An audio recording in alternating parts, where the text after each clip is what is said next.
All right, this is Mr. Peterson with another screencast for AP Environmental Science. Today, we're finally going to get to the brighter side of things, long-term solutions for the future of energy efficiency and renewable energy. Talking about non-renewable energy and materials can be depressing, but it is a reality. Fortunately, renewable energy has the capacity to provide more than enough energy for our humans to use. It's just that we do have some changes to make along the way. I think it's going to be a very interesting century for energy use. Now, this is going to get a little long, but follow along. The first idea in the notes is energy conservation. Energy conservation counts as an energy resource, and it's a decrease in energy use based mostly on reducing unnecessary waste of energy. Because for every unit of energy we don't use today, we still have it for use tomorrow. If we don't use it, it is technically increasing future supplies of that resource, and that's good. Making the transition from non-renewable energy to renewable energy has already begun, but it's going to take a long time to get all of the way there. If we want life to continue in the style in which we've become accustomed to, renewable energy is the only energy answer. But it would be helpful if the non-renewable resources we have could last as long as possible to make that transition a smooth one, especially from an economic standpoint. The best way to conserve energy is to focus on energy efficiency, which is a measure of how much useful work you get from a unit of energy. Now, it's impossible to be 100% efficient because the second law of thermodynamics, which states that when you change energy from one form to another, you'll always lose some as heat. But surprising things are happening in the world where even formerly waste heat is now being captured to warm the water and air of buildings before it is released, because it keeps industries from having to spend money to heat their buildings and water. Energy efficiency comes in lots of forms, but I'll point out too, energy conservation and efficiency aren't necessarily about changing your lifestyle that much. They're just about getting the most work done with the least amount of energy. The engine in most gasoline-powered cars is about 5 to 10% efficient, meaning that about 90 to 95% of that energy you pay for at the pump ends up being wasted, mostly as heat. To put that in perspective, if you pay $3 a gallon for gas, and being generous here, only 10% of that money actually gets you somewhere, that's about 30 cents. The other $2.70 that you spent, it's being used to heat the air around the car when the engine is running and while it cools down. Not because you want it to, but because it's inefficient. The other energy efficiency I point out is incandescent light bulbs. It's around the same efficiency of 5 to 10%. That means that while 10% of the energy is generating light, the other 90% is heating your home. Using more energy efficient light bulbs can reduce the amount of light, while using less energy at the same time, which are becoming more common stream and about the only thing you can buy nowadays. And that's energy efficiency.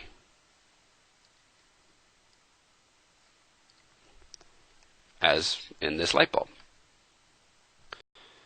And one more thing about energy efficiency. As consumers, we're really in charge of the energy efficiency picture. What our houses look like, our cars, and our appliances. But energy efficiency goes a long way to how was the energy produced in the first place. Let's focus on the use of uranium fuel to generate electricity and get it to your house. If we look at the box here that says 54% and that 54% is the energy that is left in a batch of fuel after taking account for all the energy that was used to mine it, process it, and transport it. Now that it's being used in a nuclear reactor with efficiency of 31%, that means that we'll get 31% of that energy out of the uranium in a useful form, and the other 69% will be wasted as heat. So, 31% of 54 is 17%, which is the total amount of electricity generated by the reactor. Expressed as a percentage of the total amount of real energy that was in the batch of uranium while it was still in the ground, putting it through electric transmission lines to move it from the reactor to your house is 85% efficient, so we lost another 3% of the total energy here. This is the net energy efficiency, or how efficient the entire process made up of the multiple energy conversions really is. There are a lot of ways to improve energy efficiency along the way. First up, let's talk about industrial energy use. Industry makes up about 30% of the world's energy consumption, so it's only fair that they address some ways to save energy. It hasn't been very popular until recently, when saving energy becomes a way to save some serious cash along the way, which is ultimately why they're in business. Most smokestacks that you see like this from a factory aren't releasing actual smoke. If it disappears into the air quickly, like this one does, it's really mostly steam. It's being wasted, but many industries are going to cogeneration systems, where they generate steam by burning fossil fuels, and that steam is used to turn a turbine, which is really just a large fan, which in turn spins a generator, which generates electricity. Instead of letting the steam escape now, however, after it is being used to turn the turbine, the steam is then collected and piped around the building, used to heat the building itself. and the hot water. It saves energy because whatever was being used to heat the air and water doesn't have to be used as long as the factory is running. Large parts of New York City use a steam system like this, where the steam used to generate electricity by the utility company is piped into residential buildings and allowed to flow through radiators like this, which heat people's homes without requiring additional energy use.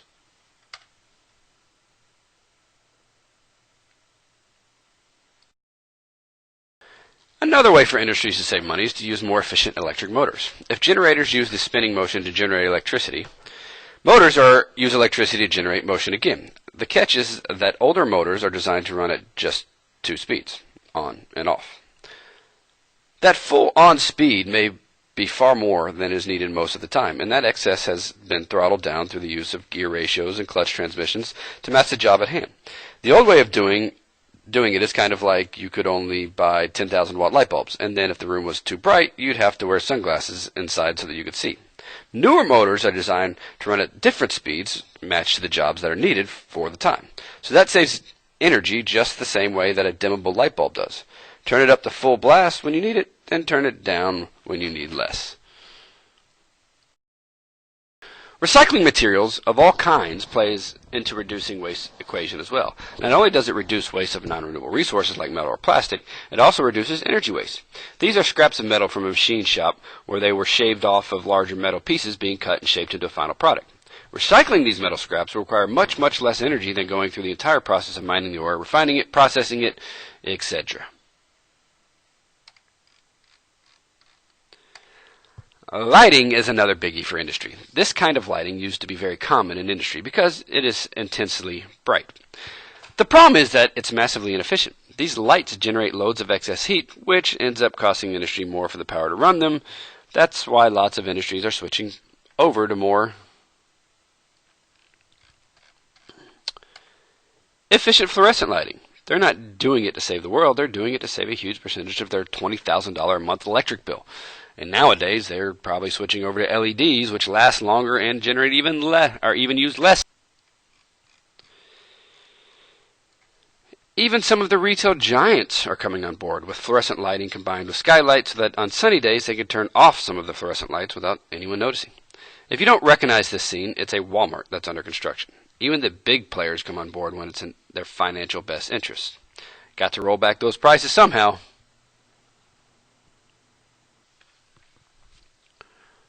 Another way to save energy in industry is to work on improvements to the electric grid. From the consumer end, it's hard to imagine what this would mean. But I'll give you 2 examples. Currently, when you connect your house to the grid, the power you end up using may come from a power plant hundreds of miles away. Now, it's a known fact that the farther you transfer electricity, the less you get at the end of the line. It's like sending water through a leaky pipe. So, that's wasteful. But using only the closest power plant to you is problematic, because what if everyone decides to turn on the air conditioner at the same time? That demand spike can overload a power plant, causing them to have to turn on their emergency generators, usually fueled by very expensive sources of energy. Utility companies have the capacity, but they also can buy power from more distant power plants and transfer it to your house. But both solutions are inefficient. 2 improvements to the grid could save a lot of money. 1 is time-based pricing. When energy is in high demand, electricity to your house could cost more. Think hot summer afternoons when everyone is running their air conditioner, getting cold drinks from the fridge, and running electric fans. Now, some things in my house are non-negotiable, and one of them is a thermostat in the summer. I will not sweat inside my own home. It's just not going to happen. But if prices for electricity go up, but just in the high demand hours, I can guarantee you that 3 things are going to happen in my house. 1, I'm going to add some insulation to my house to make sure the AC doesn't have to run as much. 2, I'm going to still run my AC during the hot afternoon, but I'm going to run my dishwasher, washing machine, and every other optional appliance at night, when the electricity rates are much lower. Shifting that load to the night evens out the demand for the power plant, so that can run at a more efficient level with locally generated power. The second improvement is a little bit Big Brother, but it's pretty neat. The local utility company in some areas can come out and install a small radio-controlled box on your AC. During periods of high demand, when the power plant is at a maximum capacity and would have to shift to inefficient sources of power or buying power from a distance, the utility company can send out a radio signal to disable your AC, but only for about 10 to 15 minutes at a time. So your AC, and 10% of your neighbors' ACs would shut off. Then, 10 minutes later, yours would come on, but other people's would go off. It would only be during periods of extremely high demand, but it would save a lot of energy without most people ever noticing the difference. One place I lived had this option, and it was something you could opt into, by doing so, the utility company actually gave you a credit of $5 to $10 on your power bill every month. Also, when I lived in Atlanta, they also had this very thing where you would be charged more during peak hours. And so we would crank our AC up before the peak hours and then shut the AC back down. And our power bill went way down because of this.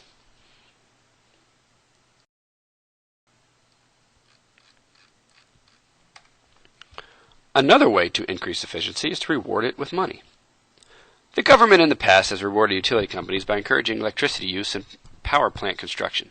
That doesn't really make sense until you look back into the past and see that in order to become the country we are today, we'd have to have industry grow to support our own economy. And cheap power was a requirement for that. Now that we're here, though, we'd kind of like to stay. So it's time for those incentives to go away and be replaced with the ones that reward improvements in energy efficiency. Now, we're going to move away from industry and look at energy savings in transportation. Many other countries are far ahead of us on this one because they factor more of the hidden cost of gasoline into the price paid at the pump. The price I pay for gasoline is one thing, but I know that a serious chunk of my tax dollars goes to support our constant military presence all over the world. Now, I moved to Cairo from Atlanta, but one of the main reasons I moved was to avoid traffic in Atlanta. On my way to one of my first job interviews for a teaching position in Atlanta, I got stuck in traffic, as I always do. We moved 5 miles in 30 minutes. Now, I wasn't raised in South Georgia, but I decided to up and move to South Georgia, knowing that 5 miles is always going to be the same in South Georgia. If I'm stuck behind 2 people at a stop sign, I call that a traffic jam. It's hard to realize, but that time wasted sitting in traffic is an economic cost. We could be out working or buying things or supporting the economy, but being stuck in traffic, especially in and around Atlanta, is a big factor in waste. Other countries factor more of this into the cost paid at the pump, which is why you see signs much like this, where this gas in other parts of the world is much more expensive. Now, this is really a sign from California during the worst periods of the high gas prices that happened many years ago. But in many countries of the world, you would see signs like this for gas today for $3, $4, $5, $8, and it would be the price per liter, not per gallon. And there's about 4 liters per gallon. You do the math, which is why many in Europe don't drive cars and use public transportation. That price may be shocking. That gas does cost $12 to $15 a gallon in some parts of the world. But let's run the math on this for a second. Having to pay taxes is not my favorite thing in the whole world to do. I do it because it's my duty as a citizen and because we have many government-provided things that are very good for us. The thing is, I would happily pay $10 a gallon for gas, as long as it was combined with a corresponding reduction in my payroll income tax. If I kept using it at the same rate as today, I would break even over time. But if I save the money in my income tax and make improvements to use less gas, that's some serious savings that I have. I love the idea of paying less income tax, and then instead of paying for global security through a military presence with my income tax, I'm paying only for the part I use when I fill up my tank.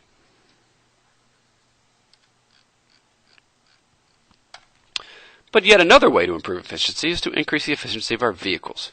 When the gas crisis happened and the gas prices jumped, 5, 6, 7, 8 years ago, all these big in-demand vehicles became out of demand. People were buying them less, and they started making more efficient vehicles because of that. I'll confess that when I was your age, I drove a big old V8 Ford LTD that used a lot of gas. Very inefficient. But I was also paying 60 cents a gallon for gas back then, right? The car I drive today is much more efficient. Now, it is a truck, but the engine has gotten so much more efficient than the cars of when I was 16, 17. We also now have many more hybrids, which improves the efficiency of the average car on the road and goes a long way to solving lots of issues when it comes to gasoline. A more direct approach is to offer tax breaks for the purchase of more fuel-efficient cars. My brother decided to buy a all-electric vehicle back when they were offering government incentives. He did the math and took out the price of gasoline and figured out that he could lease a vehicle for 3 years for essentially free after the tax breaks and what he would save on gas. So he did it, and he kept that car for 3 years before trading it in. It saved him a lot of money, and it was very smart on his part in that he had a vehicle basically for free for 3 years and barely paid anything for it. So, when you fill out your taxes, you can get tax refunds, and you can save thousands of dollars. These tax breaks have now gone out, but I'm willing to bet in the future they probably come back in as energy becomes more expensive. Now, as for those super efficient cars, there are several types on the road today, and it's a pretty exciting time for transportation. We can't change the world by asking everyone to come back and live all together in the cities, and driving has become a pretty integral part of the United States. So, anything we can do to make that happen more efficiently is a pretty good idea at this point. Conventional hybrids work by having a gas-powered engine to run the car, coupled with a battery and electric motor to supplement the gas engine. In a hybrid, that means when we floor the accelerator, the gas engine doesn't rev up as high as it would in a regular car. Instead, the electric motor kicks on and provides the additional power to accelerate the car. Hybrids didn't have as much pickup, but the neat thing is that the electric motor has immediate torque as opposed to gas engine transmissions that take a second or two to really cycle up to speed. It'll put your head back in the seat, and the brakes on traditional hybrids often last much longer than a regular car because when slowing down gradually, the electric motor acts as a generator, turning the motion of the wheels into the electricity recharging the battery as you use it. The brake pads barely get used unless you're really stopping in a very short distance.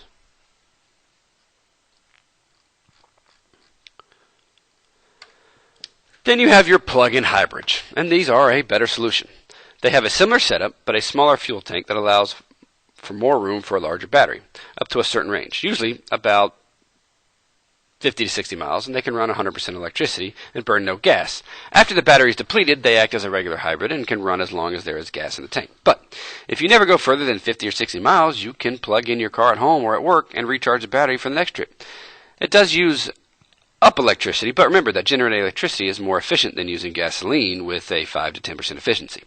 Both types of cars exist on the market today, and while you might scoff at the idea of 50 to 60 mile electric range at first, think of how few trips you take that are longer than that. You could drive from here to Valdosta, Tallahassee, or Albany to work, plug it in there, and then drive home. I'd say that the vast majority of us could get from home to work or school and back home again in one day without going further than 60 miles, unless you're me, in which case you have to drive all over the state trying to coach soccer. But add that in with a time-based electricity pricing, and you can recharge your plug-in at night when electricity is cheaper, and it's even more. And next we have our fuel cell car, and it's not on the regular market just yet, but it's the next thing down the road, and you can see it is in the works. A fuel cell works by providing a surface for hydrogen gas and oxygen gas to combine together, and when they do so, an electric current is generated. Electricity can be used to power the car, and the only exhaust is pure clean water. That's pretty neat. Fuel cells are pretty old technology. They were used to power the Apollo spacecraft that went to the moon. The current problem is hydrogen storage. Providing enough hydrogen storage capacity to provide a useful range between refueling in a form that can't explode if the car is in a wreck. That is quite a limitation, but progress is being made. When we get to the solar energy part, I'll come back and tell you a pretty neat thing about hydrogen power.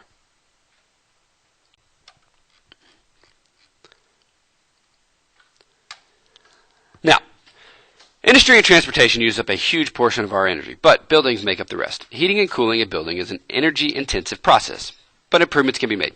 One is the idea of green architecture, which means that a new building is designed. Energy savings are a major consideration for the design of the building. This doesn't mean that we're all going to be living in houses made of recycled bottles or anything like that. It can just feature a few design modifications to make energy efficiency an effortless process. By designing a house to face south like this picture shows with a precise roof overhang, then in the summer when the sun is highest in the sky, no direct sunlight will be shining in the windows.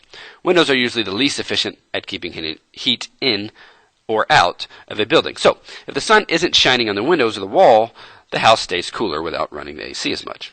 In December, when the sun is lowest in the sky, the direct sun makes its way into the house, warming it without running the heat as much. During the in-between times, you get a medium amount of sunlight. It doesn't require any effort after the initial design, and it saves a lot of energy. Another way to improve building design is super insulation. That means that when a building is constructed, the insulation used in the walls, the windows are chosen and the roof material is chosen to maximize energy conservation by insulating and preventing heat loss and gains out of season.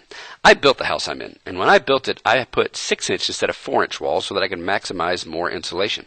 I also use super efficient windows with extra special glass that prevents UV radiation from penetrating into the house, heating up the inside of the house.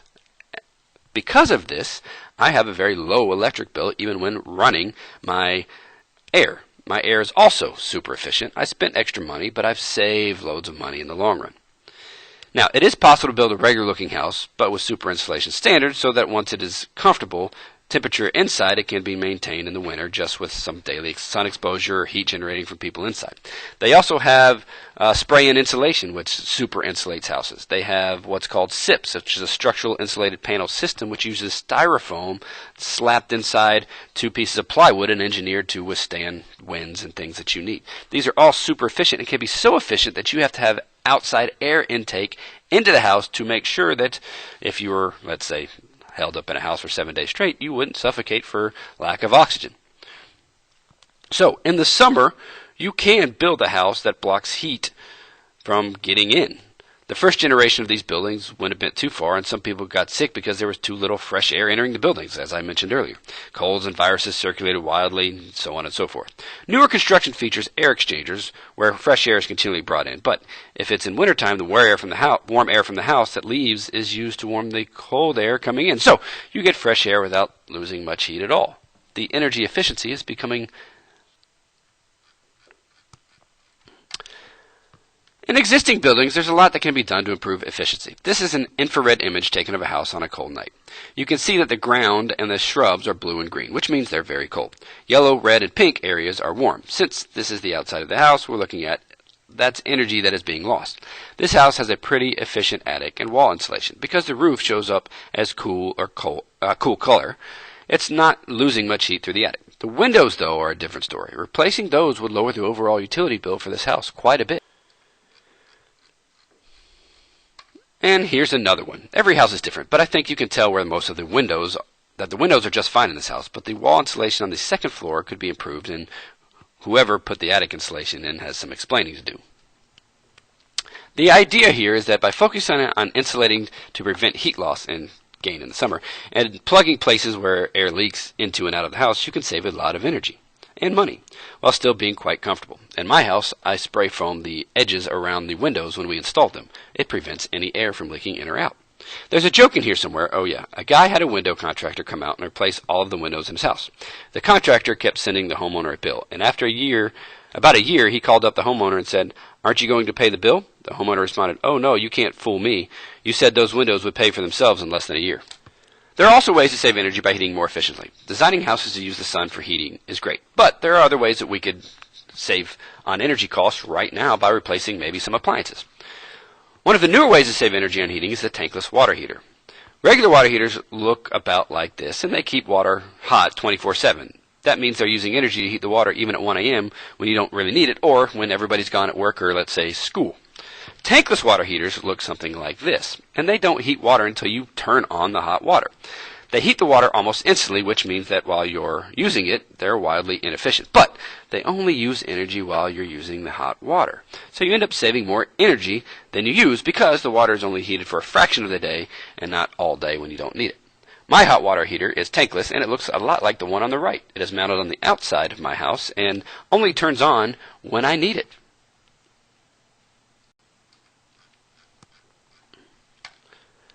Energy-saving appliances are an easy way to improve efficiency. The rise of the front-loading washing machine isn't just because they look neat and can wash more clothes per load than the vertical loaders. They also use less than half of the electricity and a third of the water of a vertical loader. I hope you're catching on to the environmental science messages here.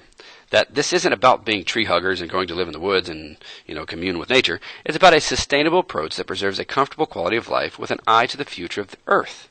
Mine is a front loader.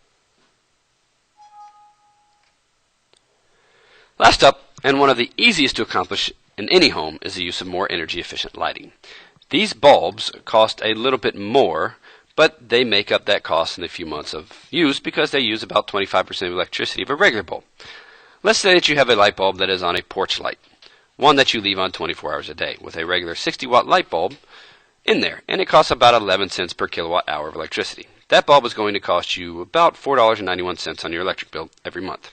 With a 15-watt compact fluorescent running the same amount, generating the same amount of light output, it costs about $1.22 a month. So, a regular light bulb may cost 30 cents, while the compact fluorescent costs $3. But you made that money back in a month, and the compact fluorescent is going to last much longer than a regular bulb and save energy the whole entire time. There's one thing I want to point out about compact fluorescents, or CFLs. It is sometimes pointed out that they contain mercury, and that is true. Mercury is pretty dangerous stuff, as in ingest it today, and it has effects on your children, kind of effects. But it's worth taking a second to explain. There's a small amount of mercury in the bulb that's necessary for it to function. If you break the bulb or throw it into a landfill and it breaks there, then the mercury is released. But it's a tiny, tiny amount of mercury. Plus, you can prevent its release entirely by recycling the bulbs. You can return them to Lowe's or Home Depot, and they'll recycle them for you. When you compare it to the fact that coal, burned to generate electricity, contains mercury that is released into the air when it's burned, and then you compare the amount of mercury that's released that way to generate enough electricity to power a regular light bulb, the math works out pretty quick that CFLs pose less of a mercury threat than burning coal or using regular light bulbs.